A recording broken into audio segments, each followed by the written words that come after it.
ये कहानी धोलेरा में रहने वाले एक 23 साल के लड़के जिसका नाम सुचित था उसकी है। उसके परिवार में उसके पापा मनसुख, मम्मी इंदु और सुचित की छोटी बहन नैया जो कि 14 साल की थी। सुचित पढ़ाई में बहुत होशियार था। उसने 12th के बाद साइंस में बायोलॉजी लिया था। धोलेरा में अच्छी कॉलेज न होने के कारण सुचित को धोलेरा से बाहर कहीं बाहर पढ़ने जाना पड़ा। सुचित इस बारे में अपने मम्मी पापा से बात करता है और अच्छे कॉलेजेस के बारे में सब पता करने लगता है। उसके मम्मी पापा का दिल नहीं मान रहा था सुचित को दूर भेजने के लिए, पर अब सुचित को आगे जाके डॉक्टरी की पढ़ाई करनी थी तो उनके पास और कोई रास्ता भी नहीं था। बहुत ढूंढने के बाद सुचित को हरिद्वार में एक कॉलेज पसंद आया और वहां उसे एडमिशन भी मिल गया। कॉलेज का नाम था तारक कॉलेज। तारक कॉलेज हरिद्वार का सबसे अच्छा मेडिकल कॉलेज है। सुचित ने बहुत मेहनत करके उस कॉलेज में एडमिशन लिया था।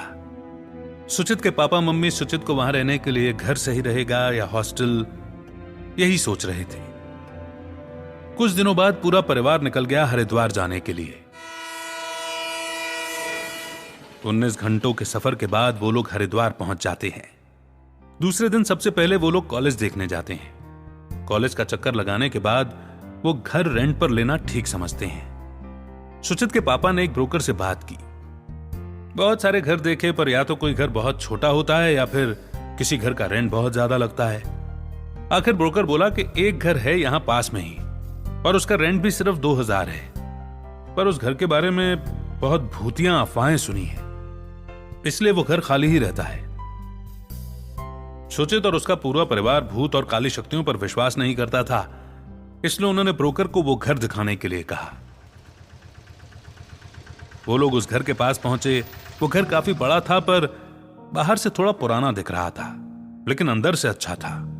सुचित की मम्मी को एक क्षण के लिए ख्याल आ गया कि इतने बड़े घर का किराया इतना कम क्यों? कहीं ये भूतिया अफवाहें सच तो नहीं? बहुत सोचने के बाद आखिर उन्होंने सुचित के लिए उस घर में रहने का फैसला लिया। थोड़ी देर में सुचित के दोस्त मालव और ध्रुव का फोन आया और वो बोले कि उनका भी एडमिशन तारक कॉलेज में ही हो गया है। सुचित ये सुनकर बहुत खुश हो गया और उनके दोस्तों को भी उसी घर में साथ रहने के लिए बुला लिया। उसने सोचा कि घर का भाड़ा भी 3 हिस्सों में बंट जाएगा, तीनों साथ भी रह लेंगे तो अच्छा भी लगेगा। दूसरे दिन वो दोनों दोस्त भी उसके साथ रहने के लिए आ गए।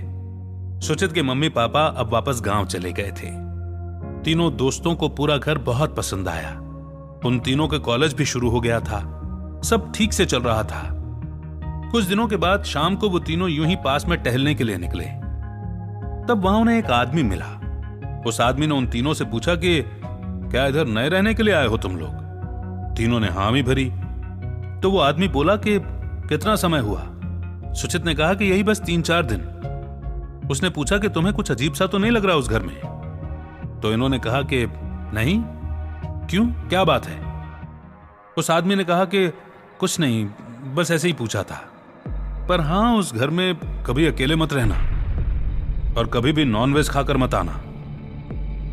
उन तीनों को ही नॉनवेज बहुत पसंद था। सुचित ने पूछा ऐसा क्यों? वो आदमी बोला कि जितना कह रहा हूं उतना करो, मैं तुम्हारी भलाई के लिए कह रहा हूं और कभी भी कुछ भी जरूरत पड़े तो मुझे बुला लेना, मैं यहीं बाजू में ही रहता हूं। इतना कहकर वो चला गया। तीनों ने ही उस आदमी की बात पर ज्यादा गौर नहीं किया। उन्हें लगा कि वो भी घर की अफवाहों को मानते होंगे। शुरुआत में वो लोग बिना कुछ परेशानी के रहते थे। उन्हें ना कोई एहसास हुआ और ना ही उनके साथ कुछ भी बुरा वाकया हुआ।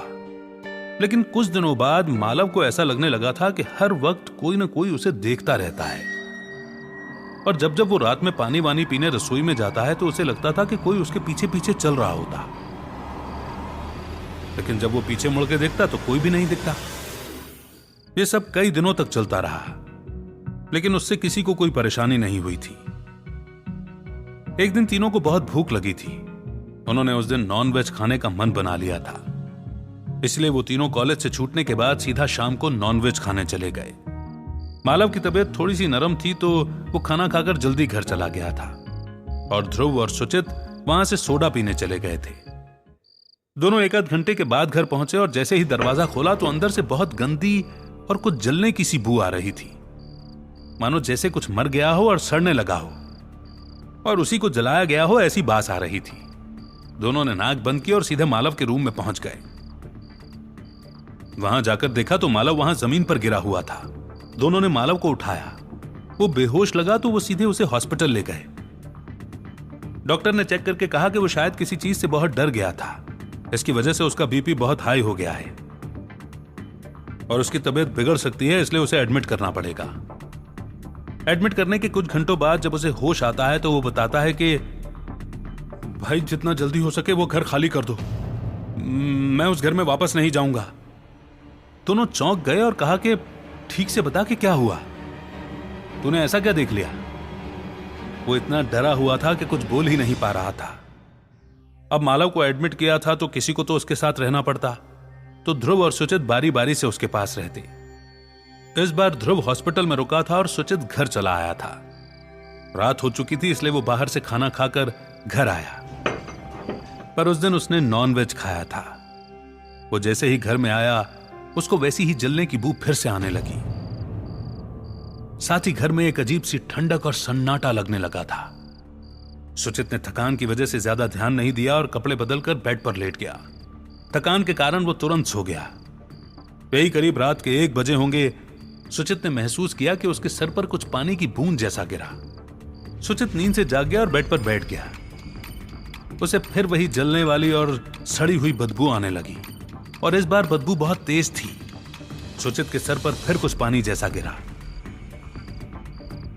सुचित ने जब वो हाथ में लेकर देखा तो वो एकदम काला सा लिक्विड था और वो गंदी बदबू उसी में से आ रही थी। सुचित ने देखना चाहा कि वो गिर कहां से रहा है।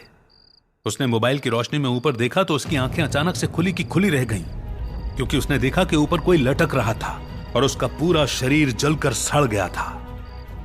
उसकी आंखों के बदले सिर्फ 2 भखौले थीं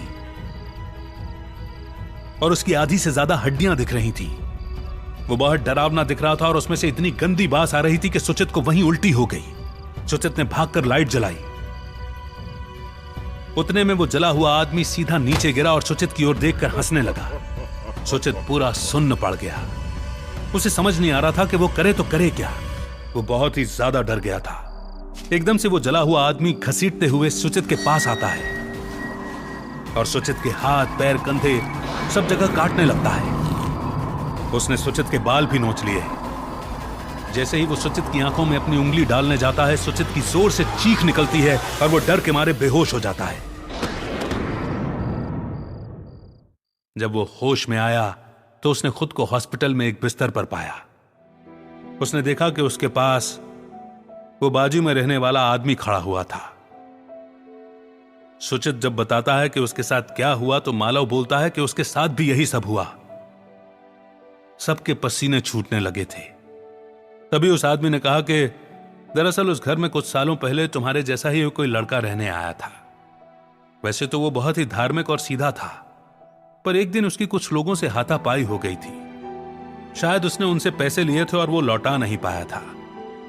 वो लोग इतने गुस्से में थे कि उसको उन्होंने वहीं जलाकर मार दिया था और उसे उल्टा लटका दिया था। किसी को पता भी नहीं चला था कि यह सब कब हुआ। जब 2-3 दिन बाद गंदी बदबू आने लगी थी तब जाकर सबको पता चला।